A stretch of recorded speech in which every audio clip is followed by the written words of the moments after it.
दोस्तों, प्रश्नावली 3.2 का पहला सवाल आज हम हल करेंगे। पहला सवाल ये कह रहा है, निम्न समस्याओं में रैखिक समीकरणों के युग्म बनाइए और उनके ग्राफी विधि से हल ज्ञात करो। मतलब कि यहाँ पर आपको एक सवाल दिया है, यहाँ पर आपको एक समस्या दी है, यहाँ पर आपको एक सवाल दिया है।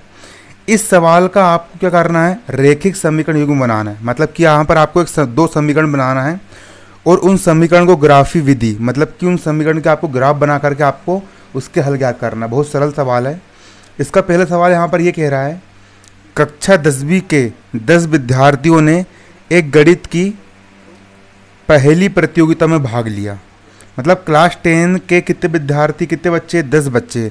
इन 10 बच्चों ने एक गणित की पहली, मतलब कोई कंपटीशन हो रहा होगा, कोई प्रतियोगिता हो रही होगी, उसमें भाग लिया। यदि लड़कियों की संख्या लड़कों की संख्या से 4 अधिक हो। अब यहाँ पर एक कंडीशन अप्लाई हो गई और कंडीशन यहाँ पर ये कह रही है कि यदि लड़कियों की जो संख्या है वो संख्या, यदि लड़कियों की संख्या लड़कों की संख्या से 4 अधिक हो, है ना। इससे हमारा एक समीकरण बन जाएगा, यदि लड़कियों की संख्या लड़कों की संख्या से 4 अधिक हो तो प्रतियोगिता में भाग लेने वाले लड़के एवं लड़कियों की संख्या ज्ञात करो।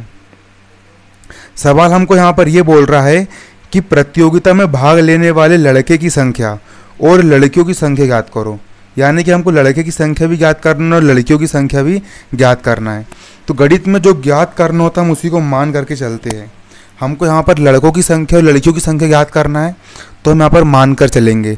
माना लड़कों की संख्या x है और लड़कियों की संख्या कितनी है, y है। हमने यहाँ पर मान लिया, माना लड़कों की संख्या x तथा लड़कियों की संख्या कितनी है, y है।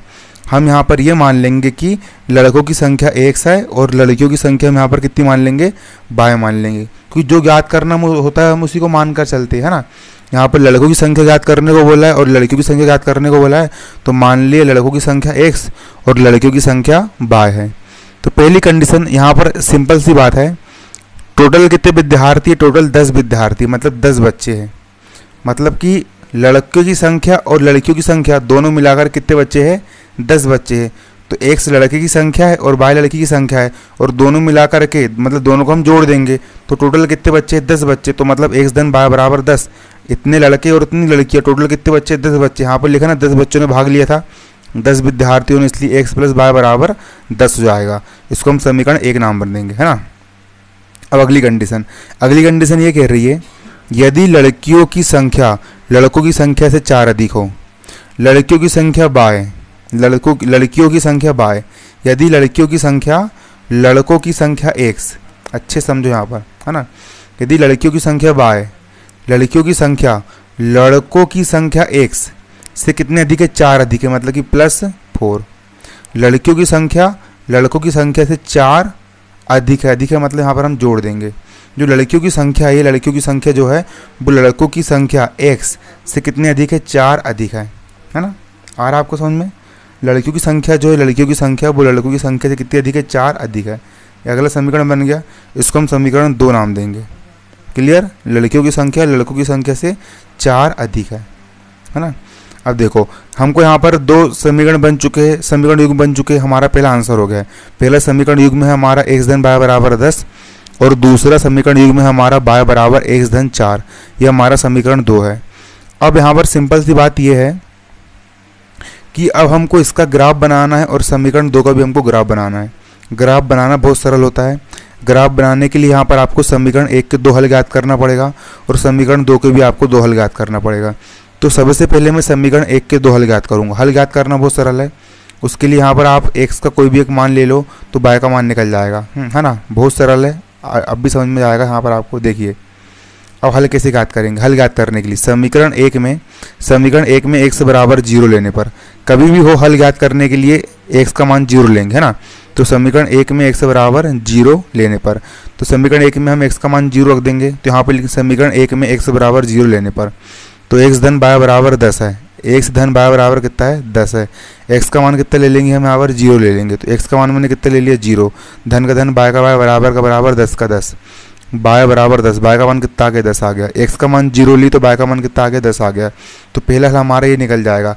हल लिखते समय कैसे लिखोगे, जब कभी भी हल लिखोगे तो एक कोष्टक बनाओगे और कोष्टक के अंदर पहले x का मान, x वाला मान लिखोगे, फिर कोमा लगा करके बाय वाला मान लिखोगे। तो x का मान कितना है, x का मान 0, तो x का मान 0 हो गया, और कोमा बाय का मान कितना है, बाय का मान है 10, तो कोमा लगा करके बाय का मान हमने यहाँ पर 10 लिख लिए। क्लियर। अब इसके बाद हम यहाँ पर अब बाय इसका दूसरा हल निकाल लेंगे। तो देखो हमने समीकरण 1 में जब x बराबर 0 लिए तो हमारा एक हल निकल गया। अब दूसरा हल निकालने के लिए हम एक बार बाय बराबर 0 ले लेंगे। हम यहाँ पर अब बाय बराबर 0 ले लेंगे समीकरण में, है ना। देखो समीकरण 1 में हम इसके पहले हमने x बराबर 0 लिए तो एक हल निकल गया। अब समीकरण 1 में बाय बराबर 0 लेने पर, अब समीकरण 1 में हम बाय का मान कितना ले लेंगे, 0 ले लेंगे। यदि हम समीकरण 1 में बाय का मान 0 लेंगे तो अगला हमारा निकल जाएगा।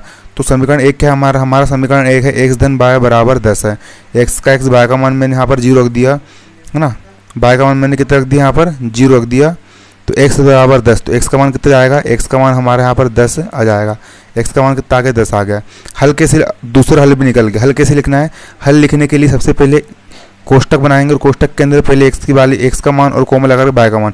x का मान 10 है तो यहाँ पर 10 लिख दिया मैंने, फिर कोमा लगा करके बाय का मान 0, तो कोमा लगा करके बाय का मान 0। अब यहाँ पर हम बिंदु लिखेंगे। बिंदु कैसे लिखेंगे, अब यहाँ पर एक सारणी बनाएंगे, एक डब्बा बनाएंगे। डब्बा ऊपर लिखेंगे x और नीचे लिखेंगे बाय। देखिए अब शुरुआत में हमारा हल क्या आया था, हमारा रेखा का पहला हल आया था हमारा, यहाँ पर आप देख सकते हो पहला हल क्या हमारा क्या आया था, 0,10 आया था। x का मान 0 और y का मान 10 आया था, है ना। तो x का मान 0 और y का मान 10 आया था। तो सिंपल यहाँ पर आप लिख देंगे x का मान 0 और y का मान कितना 10। x का मान 0 और y का मान 10। अगली कंडीशन में x का मान 10 आया था और y का मान 0 आया था। 10,0 मतलब x का मान 10 और y का मान 0। x का मान 10 और y का मान कितना 0। x का मान 10 और y का मान कितना आया था, 0 आया था। क्लियर। ये हमारे यहाँ पर कंडीशन हो गई थी। अब देखो हम अभी इन दो बिंदु के साथ हम इसका ग्राफ खींच लेंगे। इसी प्रकार हमारा समीकरण 2 भी है। समीकरण 2 हमने क्या निकाला था, समीकरण 2 हमने निकाला था लड़कियों की संख्या लड़कों की संख्या से 4 अधिक है, निकाला था हमने। तो समीकरण 2 के भी हमको 2 हल ज्ञात करना पड़ेगा। हल ज्ञात करना बहुत सरल है। समीकरण 2 में हम एक बार y बराबर 0 रख देंगे और एक बार x बराबर 0 रख देंगे, तो इसके भी 2 हल निकल जाएंगे।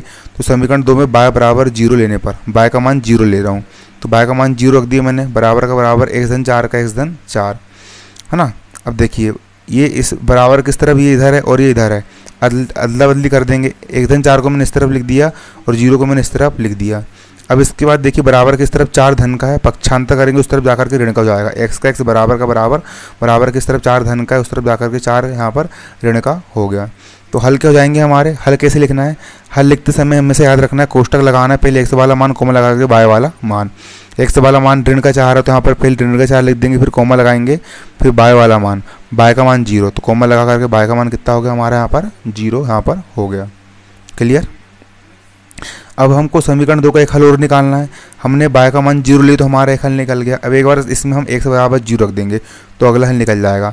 तो समीकरण 2 में x बराबर 0 लेने पर x का मान कितना ले लेंगे, 0 ले लेंगे।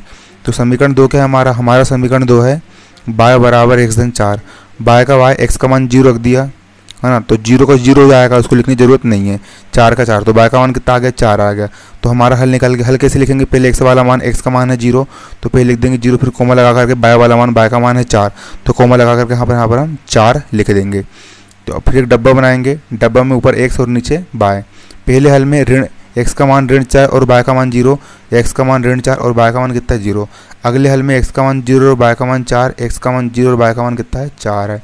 अब सिंपल था हमको यहाँ पर अब ग्राफ बनाना है। ग्राफ बनाना बहुत आसान होता है। यहाँ पर आप देख सकते हो ग्राफ को। देखो ग्राफ में क्या होता है, ग्राफ में एक आड़ी लाइन होती है, आड़ी लाइन को हम एक्स अक्ष बोलते हैं, है ना। इस तरफ x होता है और इस तरफ x डेश होता है, बीच में 0 होता है।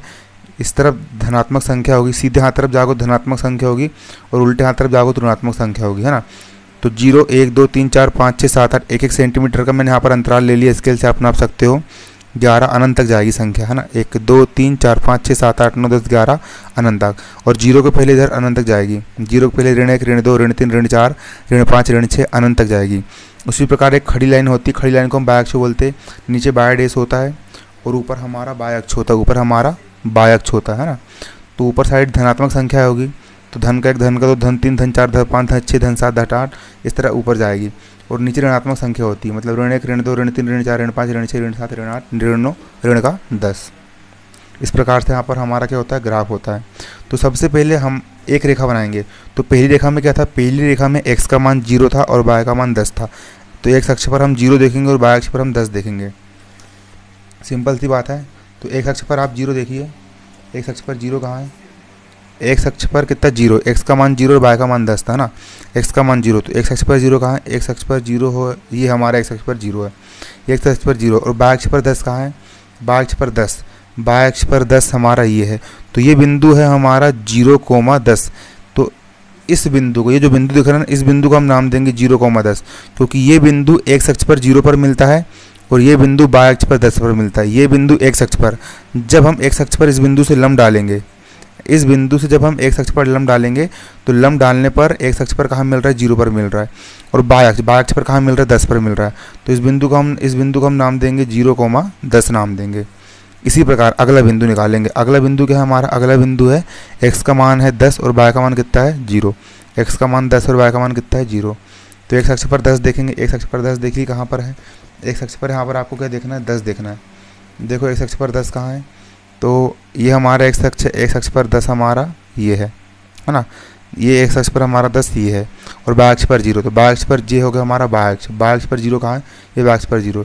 तो इस बिंदु को हम नाम देंगे 10,0, क्योंकि शुरू वाला x का होता है तो x अक्ष पर ये 10 पर मिल रहा है, और कोमा y वाला 0 बाद वाला y का होता है तो y का मान 0 है। तो y अक्ष पर ये बिंदु कहाँ पर मिल रहा है, 0 पर आकर के मिल रहा है। तो इस बिंदु को हम नाम देंगे 10,0, है ना।